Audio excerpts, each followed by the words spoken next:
Hi everyone. Today I want to see how many spirit guides do you have.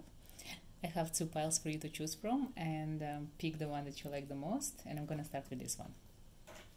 I want to see how many and maybe who are they. Let's see whatever comes, whatever message. Okay guys, so for you at the moment I pulled the card Four of Mages. It's four spirit guides and the High Priestess. So the High Priestess reversed means that you guys actually working and you're practicing, but you feel disconnected and you don't feel connected to all the guides that you have, and maybe you are kind of like, looking at this direction, so you're connecting maybe with angels, but you ignoring the deities that coming through. So I feel even the Four of Mages here reversed. So, but it's like this circles. For me, circles represent that, like, regardless how you turn, like, it's always there. So it means the connection there is established, but you just don't hear, you don't receive the message, you don't understand. And I feel like this card for me represents this, like, kind of four rivers, like four sources of rivers that goes in Eden, and you are this tree of life and the tree of the knowledge of good and evil, and it's all boils down to you. You are not connected to your spirit guides because you're not connected to all four elements. So connecting to four elements, for example, when you connect to air, it's like you do some kind of like candle work and usage in your apartment. But when it comes to the earth, you have to, like, we go back to the earth when we die, so you have to connect with the underworld as well. And when it comes to fire, maybe again you think this is just candles, but when it comes to fire, is actually going through some kind of like tortures in order to transform yourself. So like conquering all of this, like, four elements. Sometimes it's like super hard work because you have to go through obstacles that you don't want to go personally, but it's all supposed to be there. And of course water, emotions, love and hate. You are maybe not crazy enough to be yourself, because it's a very rare commodity to be free to be yourself. It's the freedom of expression, the freedom of believing that you're good enough to be yourself, So I feel for you, you're not connected with all your spirit guides, and I feel you have like all spirit guides representing like all four elements and four different origins, like for example ancient Mesopotamia, ancient Egypt, so on and so forth. And you can connect because you're not fully being yourself. I feel for you, in order to connect truly, you have to be crazy, like crazy enough to believe that all of this happening with you and you are gifted and you are truly protected in this level. But it's there. You are crazy, like whatever you having, like visions, dreams, experiences, paranormal experiences, it's not because you're like going mad, it's just because this is your gift, this is who you are. So accept and believe that it's all there for you. Again, for you guys, let's see what's going on here.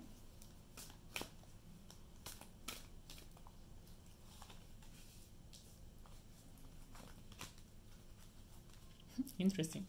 So I feel like you guys, you don't even feel that you have any spirit guides, and maybe you're trying to connect to your ancestors because you think this is the only people who's gonna help you, like especially if your ancestors, you've met them during their lifetime and then they passed away and you feel they're there for you. But I don't feel this is the help that actually coming your way. I don't feel this is the spirit guides that you need to connect to. The other thing is like mystics and mystics, Ace and 5, they're all coming from the underworld for sure. It's all these dark guides that fall on you. It's like definitely it's your ancestors for sure, but I don't think that those are the ones that you think of. I feel the ancestors that you're not even aware of, it's like your bloodline with gifts, like shamans and witches who are coming to guide you, and you're still trying to connect to someone else. So be open to receive any messages that coming through from different ancestors of yours. And I feel like this is really talking about, this card represents these dark forces within you. So if you feel drawn to connect to any demons and dark deities and every like person that you feel drawn to, regardless how others might think and regardless how it feels like it's dark and it's negative, it's actually something very important for your personal growth and something that you should definitely consider doing. I feel you really dwelling in the light and you feel that you're a light worker, or light is good, but in your case, I feel you need to connect to darkness more, because this is your power. Your power comes from darkness, your ancestors come from darkness, your connection to even animals and seeing these creatures and shadows, it's all come from darkness. In your case, it's not negative, it's super positive. This is the source of your power.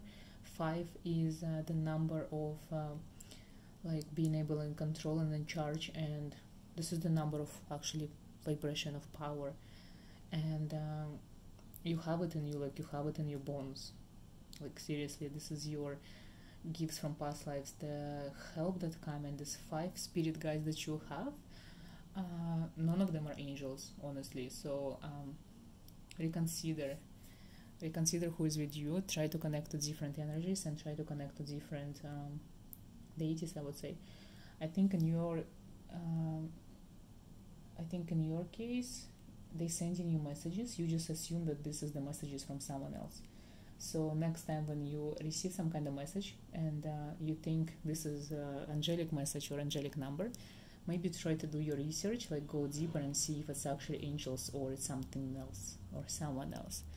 And I feel that's why you feel so disconnected with your spirit guides, because you don't know who they are, and you've been stuck in the cage of thinking that this is like your angel, for example, or specific like grandmother or grandfather.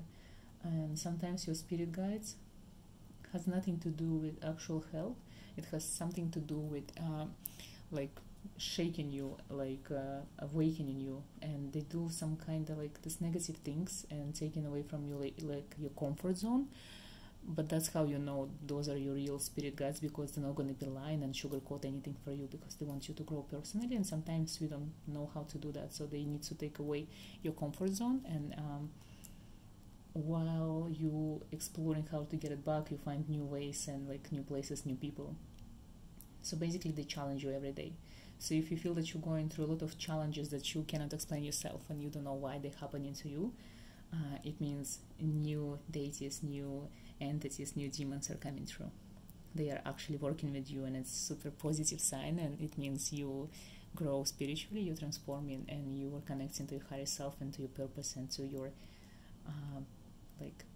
to your power, I would say. I hope it helps, and let me know if there's something happening in your life that you feel is from them, from your spirit guides.